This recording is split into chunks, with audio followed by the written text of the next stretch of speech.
Um, I'm curious about one thing. Your daughter and son were born before or after your film, like Parasite, Murder, and Rabbit, and The Brood, overall. Yeah, my oldest daughter is 16, so she was born before I started to make these films. And at the end 70s, early 80s, there were some movies very concerned with the idea of giving birth with generation. I think Alien by Scott, and overall the film by Lynch, Eraserhead, of course Elephant Man, and well, I wonder if there was something like a mood, and if you think or if you thought there was something similar in this preoccupation about this idea of the obscurity of a generation, the body who give birth to other bodies, or who have other bodies inside there. Mm-hmm. Well, it's interesting. There was a festival in Germany at Hof, a small town, and they showed a lot of my films there. And when they showed Shivers, which is one of my first films, a man stood up very angry in the audience, and he said, "How dare you show this? You know, it's so obvious you've stolen all of this from Alien." And I said, "But this film was made 5 years before Alien." He said, "Aha, now we know who the thief is." I think it's odd. Sometimes there does seem to be some mysterious synchronicity, you know, amongst films. When Dead Ringers finally got made, suddenly there were many films about twins for some reason, 5 or 6. And in the 10 years before that, when I was trying to make the movie, there were none. I don't know why this happens. Sometimes, of course, a film will influence other films, and then it's really a cinematic question rather than a social question. But it does happen. I don't quite know what it means, though. You like, for instance, the films of Lynch, you know? Yes, I like. I loved Eraserhead. I still think it's his best movie, actually. Elephant Man, to me, was very Victorian Valentine, you know, very conventional. Didn't really. It was okay, but I didn't think it was his. You know, I didn't think it was really David Lynch. It was produced by Mel Brooks, That's right. Who produced it to We Are Flying. He's fascinated by this strange... No, he only likes to produce the films of men named David. Actually, no, Mel is a very interesting man, of course. As a producer, he's very interested to do films that he cannot do as a director. When, you know, when he came to me to do The Fly, he said, you know, I don't understand the genre, but there's something about this story I really think could be fantastic. So I want you to do it because I couldn't, I don't know how. And that's very interesting for a man who is, of course, an actor, a writer, a director himself, to be able to do that. You told I was very interested in this sort of movies then. Now I want to. No, it's 10 years. I wanted to do this movie about twins, but I think in your movies this question, but also in this movie actually is very connected. These things, because at the beginning there are immediately sex, immediately the body, the composition of body, and so is perfectly introduced, if one would say, in your work. About these twins, these dead ringers. There is something like a recall with two scanners. There were something like two brothers, two men who had exactly similar power. You thought to this question? No, I've never made that connection. Mm-hmm. But I think it's legitimate to do that. I mean, I think there are connections. But it must be unconscious ones, because I hadn't really thought of that before. But I am always interested in, of course, when you talk about brothers or sisters, you're talking about people who are related. And what do we mean by related? We mean somehow by blood, by genetics, by the body. And it's interesting to see how that relates to the development of the mind as well. Are they also connected, or are they not? How much influence? So I think that, yes, I think it's legitimate to say that there is a connection between those two. You worked in the same time, I think, on these two projects, the Ringers Twins and Total Recall, I think. Total Recall is from a novel by Dick. It's actually from a short story. From a short story by Dick. You are fascinated generally by Dick, or is casual? No, it's casual. I mean, he was an interesting man. I think very strange man. Maybe very self-destructive. I'm not sure. I've read some things about him, and he's very fascinating. But I have a problem with a lot of science fiction in terms of the quality of the writing. Not most of the science fiction writers I read when I was very young, I cannot read now, because the writing, the ideas are interesting, but the writing itself is not very good, and I have great trouble with that. And Dick is very uneven. This short story, it's not really a good short story, but there's a wonderful idea there. And this is why that movie has had so much trouble getting born also, because there's a wonderful concept for the beginning, but there's no ending, and it's very difficult to find the ending. So that's why Total Recall is a project that no one has yet made. There have been 6 or 7 directors who've tried, me and Fred Skepsi, Richard Rush, Bruce Beresford, and now I hear that Paul Verhoeven is going to make it or try to make it. I'll see what happens.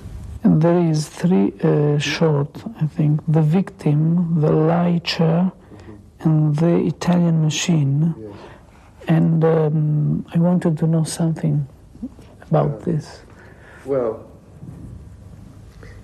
I don't know how illuminating it'll be without having seen them, but I hope. The two, The Victim and The Lie Chair, were the first television shows that I did. They were on videotape, and I did them quite a long time ago. And it was very interesting because they were not written by me. And I really did them because I was interested to see what it was like to use videotape. Then it was 2-inch videotape. And to shoot in the video style, which was not to edit, but to use many cameras and to rehearse the whole show from beginning to end like a play, and then have the cameras cutting while you shoot, switching from camera to camera. It's you are directing in the. That's right. Yeah. And I know that Coppola sort of tried to do that with film and video for One from the Heart, but I don't know why, because it's not very precise, and you are very distanced from your actors because you are up in the machine talking over a microphone, and it's somewhat frustrating because you can't be close to what's going on, and you don't have the precision, you don't have the chance to do things many times and then to edit. It was interesting. It was almost like doing live television or something in the 50s. But it's not my favorite way to make a film. An interesting experiment. The genre, what was the genre? It's sort of psychological drama, really. Because I'm absolutely different. It's short, The Victim and Lecture, probably for a peep show. It's incredible in this. Yes, well, it was called, but the TV series was called Peep Show. So there is a mistake. Yeah, probably for a peep show, no, yes. That's a big mistake, yeah. And Italian Machine also, it was a TV. Yes, but that was shot in film, 16 millimeter, more like a film. And it was about a motorcycle, an Italian motorcycle, Ducati, about some motorcycle enthusiasts who tried to steal a motorcycle that is owned by a man who bought it just because he thought it was beautiful and put it in his living room as a sculpture. And the motorcycle enthusiasts think that that's bad. It should be out liberated onto the streets, you know. But it's a small thing. But I love motorcycles and racing cars and so on. So this was my, you know, a film. It's yours. I did write this, yeah. This one I wrote. You prefer human, machine, or motorcycles, cars?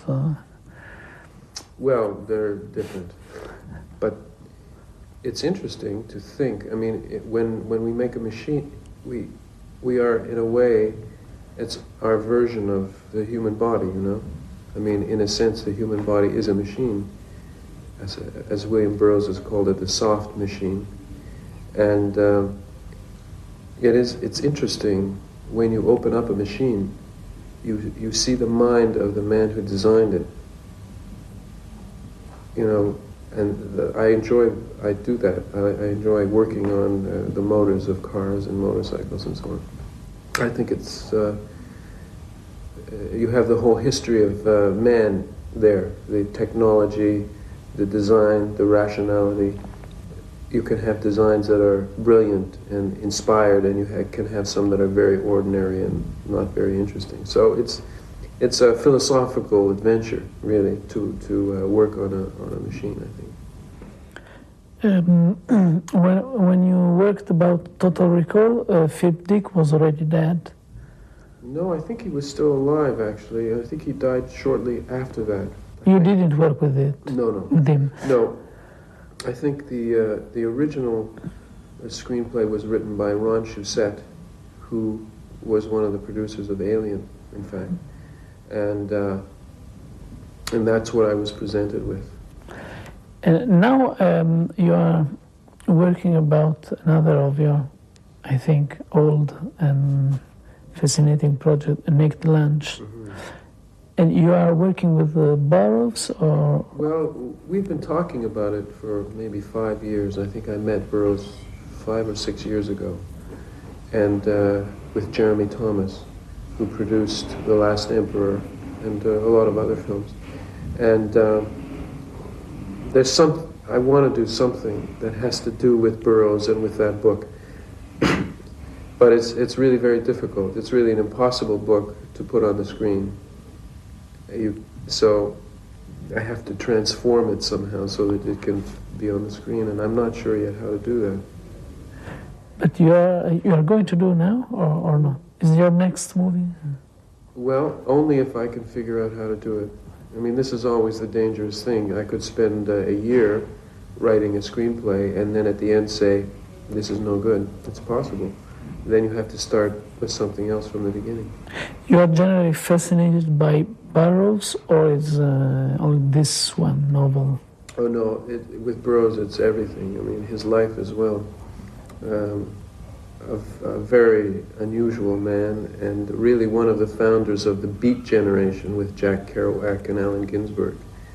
And because of that, one of the foundations of what happened in the 60s, you know, the whole hippie movement and everything, Burroughs was really at one of the founders of all of that in a strange way. And I find all of that very fascinating. But I don't yet know how to put that on paper and then on screen. I haven't figured that out yet. I think it's so fascinating also for the 80s, Burroughs, with yes. all his novels and short stories about this pre-recorded, this cut, this mixed visions. I think is now television. The work of the television now is absolutely already narrated in this. I'm very fascinated by this. But to do that on film, that's something I don't want to. Well, it's a whole. But I think he's a very important writer, and I'd like to do something that conveys some of that through cinema, but I don't yet know how. I saw Videodrome many times, and I think is something between, let's say, between Dick and Burroughs. Well, I think that's fair. I think that's very fair to say, yeah. What do you think of real life, television, who is now, I mean, crime watching shows in the States? I don't know if it's also in Canada. It's very strange, isn't it? But it's really what I think it's just even more of what I was talking about in Videodrome, that reality is being replaced by another reality that's a video, media, television reality, which for some people is more real than anything else. And it is real.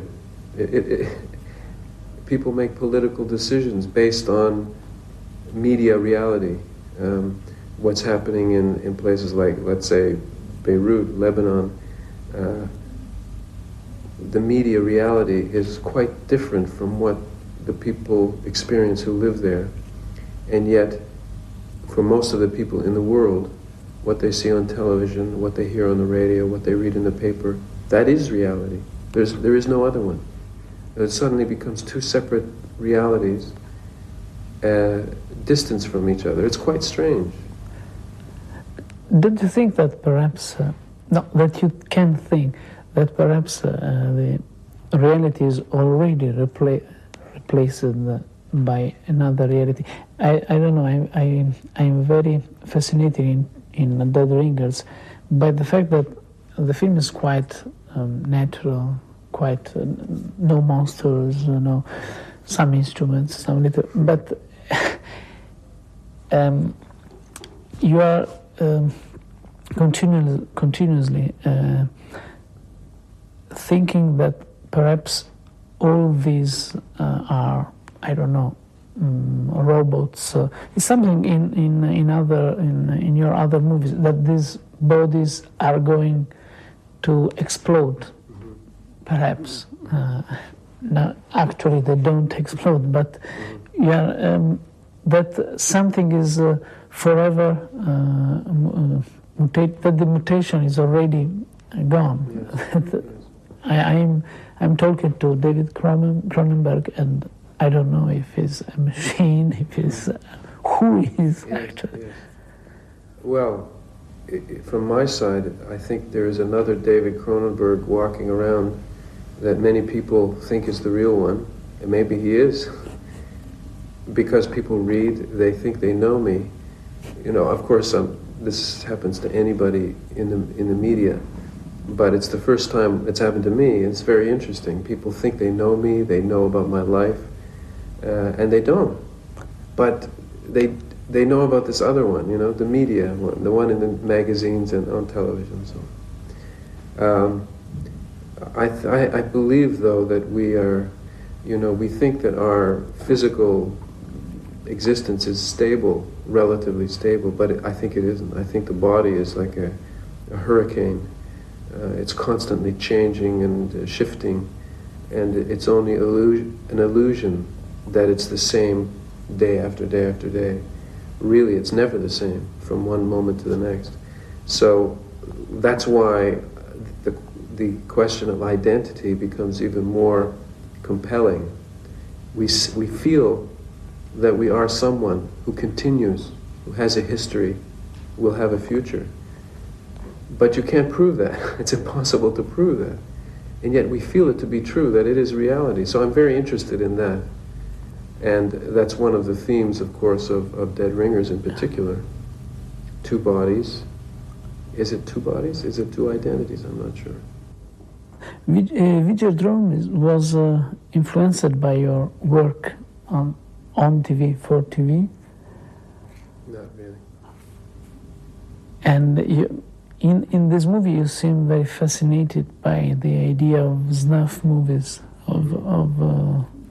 Well, I think that's another false, well, not false, alternate reality. Because I don't think there ever was a snuff movie. Many people have tried to prove it, that there was or is, and no one has ever seen it. I think it's a myth. But the idea is so fascinating that it might as well be real. You know, it doesn't matter if there ever was a real South American, Colombian snuff movie. But I have James Woods' character say, you know, why go to the trouble of actually killing somebody? You can fake it. It's, you know, it's cheaper, it's more convincing, and it's less dangerous. But what interested me more was how the public I think the public wanted it to be real. You know, while saying how horrible it was, how terrible, I think they really wanted it to be real. I found that very interesting. Why did they want it so badly to be real? You often find this, you know, that the strangest and the most horrible things, the most bizarre, the most sexually perverse things, people, by spending a lot of energy in saying how bad it is and talking about the implications of it, they keep it alive. They want it to be there. It's an interesting thing that I notice, and I think in the case of snuff movies, I think that was a very spectacular case of that. At the end, we saw some snuff movies. I don't know, the Challenger who exploded in TV direct, also Reagan being near assassinated. Yeah, I mean, that's really a wonderful observation, because it's true that it's on the news that you see the real snuff movie. Snuff TV is very popular. I've seen people commit suicide on TV. I've seen people jumping to their death on TV, and yet no one ever calls it that. You know, they think it must be some strange South American movie with prostitutes being strangled and so on.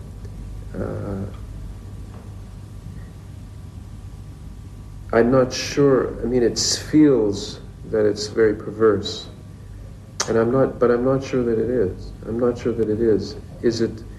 Does it distance us from a reality, or is it another kind of, or is it involving us? You know, when people see the Challenger explode and cry in their homes, is that bad, or is that a kind of communion that you can only have through some medium like television? I don't know. I really don't know. But it's very powerful, though, and it is changing everything. In Dead Ringers, there is one scene who's very hard to me, hardcore scene. Just when there is Genevieve Bujold who kisses, or perhaps bites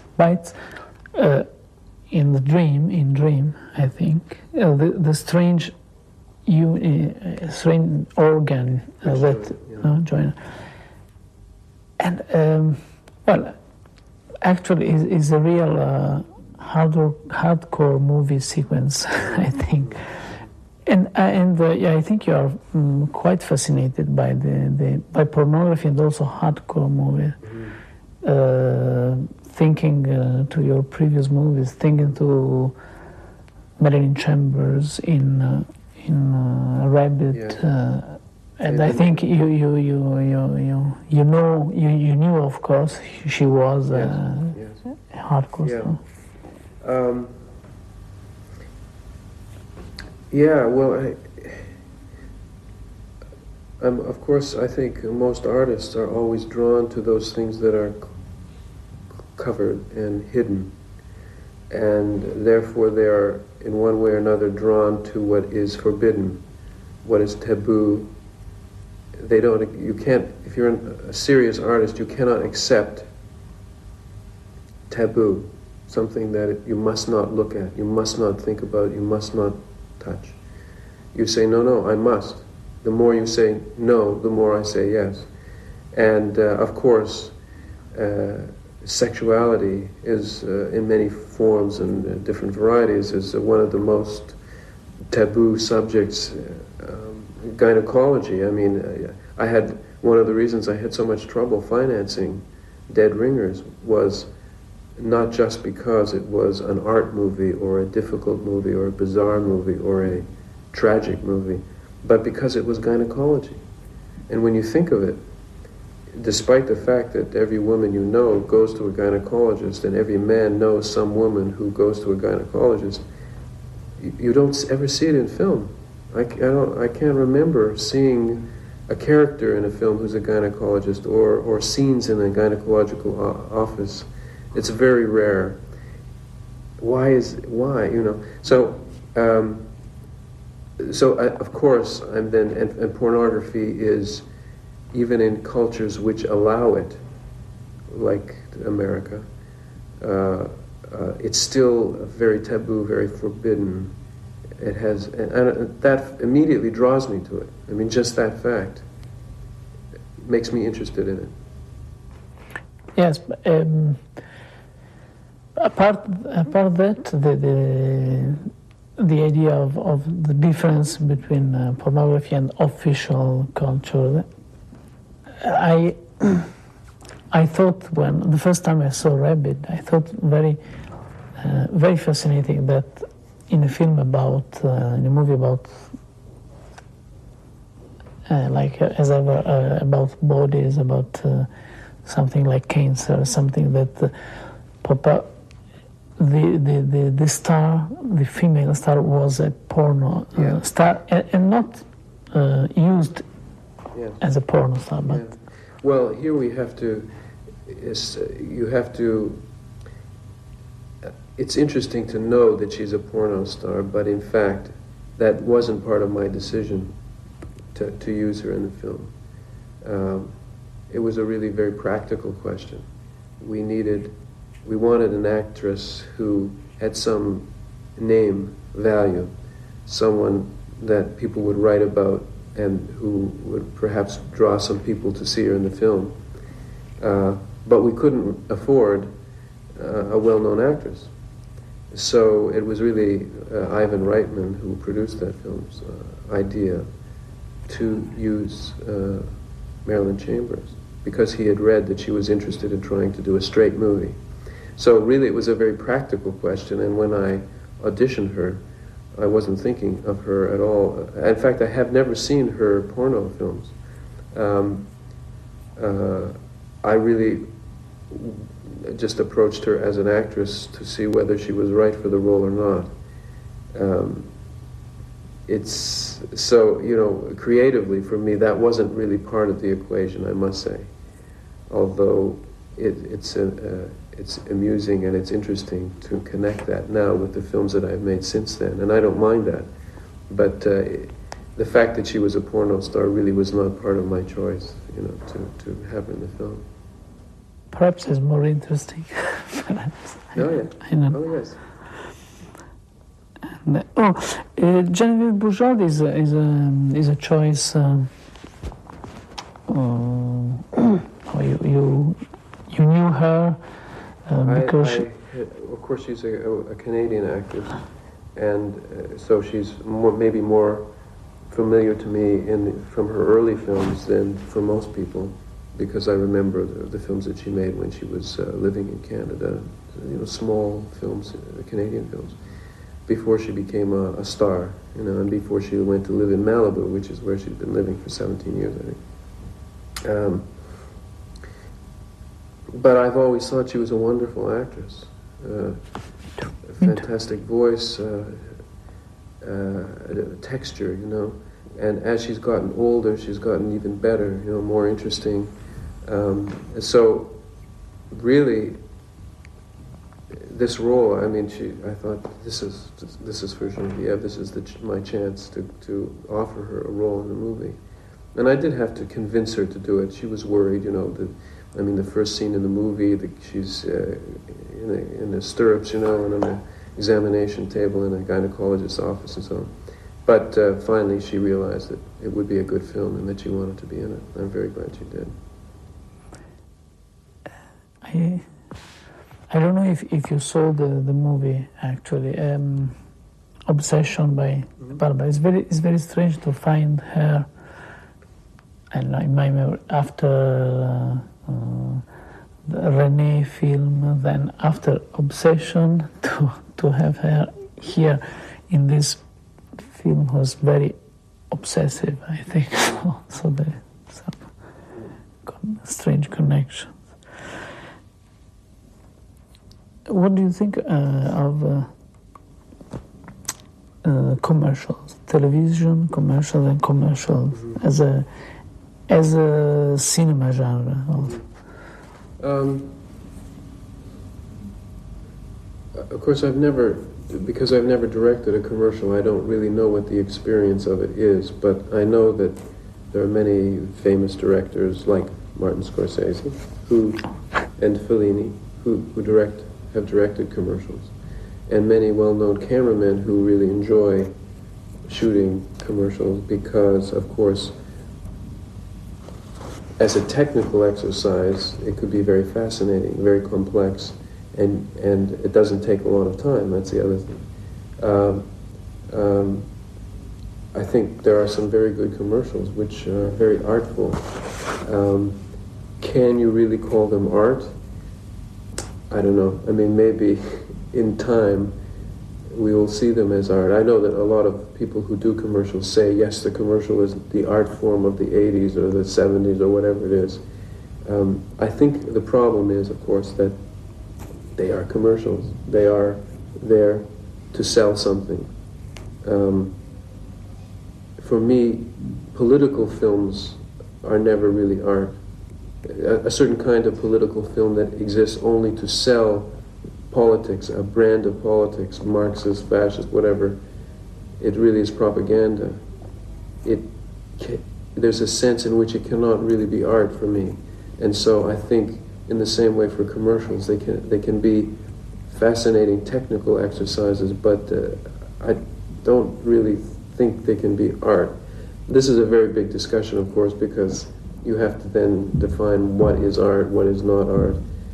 Andy Warhol, you know, it's all the stuff. Discussion. Yes, all right. Discussion. But I'm interested to watch commercials. I sometimes enjoy it, and it's very interesting to see commercials from other countries. You become very used to, in America, or Canada, to a certain kind of commercial. And then you see some from Japan. It's fantastic to see, you know, or Italy. It's quite different.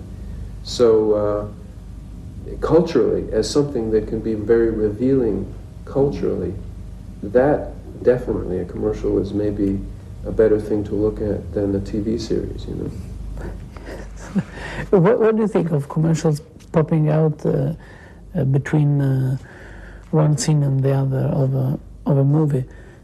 In some way, like little monsters popping out in your first movies.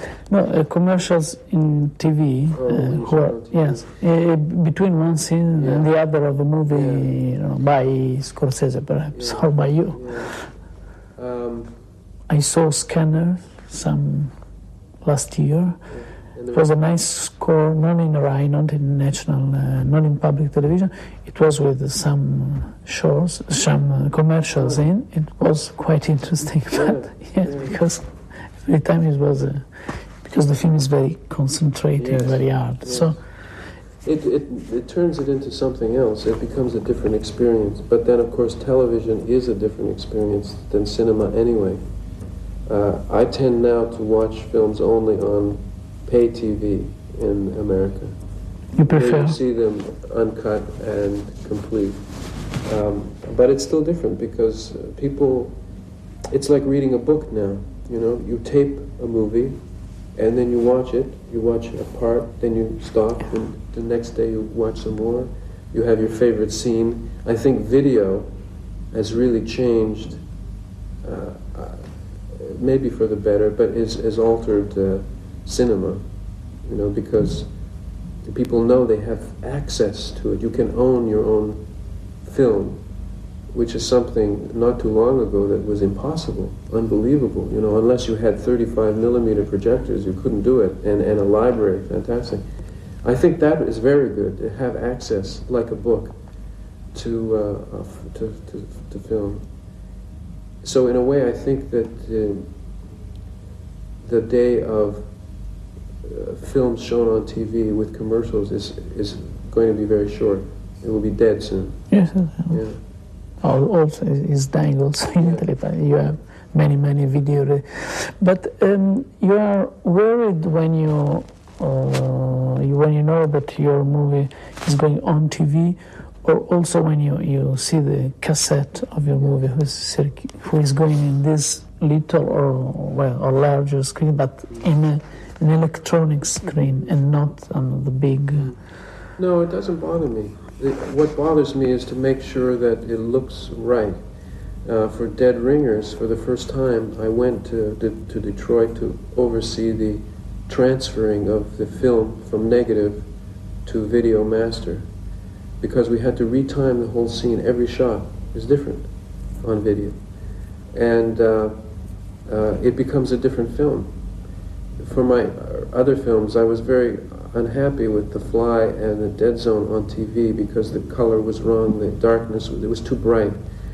And I didn't understand why it happened. Now I know, because some technician who maybe never saw the film in the theater decided, oh, I don't like this, is too dark, make it bright. But once you've successfully managed to control the way it looks, I think it's a new life, you know, it's different. And I want my films to be good on television. I've always composed them. For example, I don't shoot in widescreen, and one of the reasons I don't is because I know that it will never look right on video, on television, if you do that. And I know that, for better or for worse, more people will see my films on television than will ever see it in the cinema. I think it's probably now true for almost every film. Though it's foolish to deny that. You have to accept it. It's the reality now. So you might as well make sure that your film looks good on video. You can't say, I make my film only for the cinema and I don't care what happens next. If you do that, I think it's a big mistake.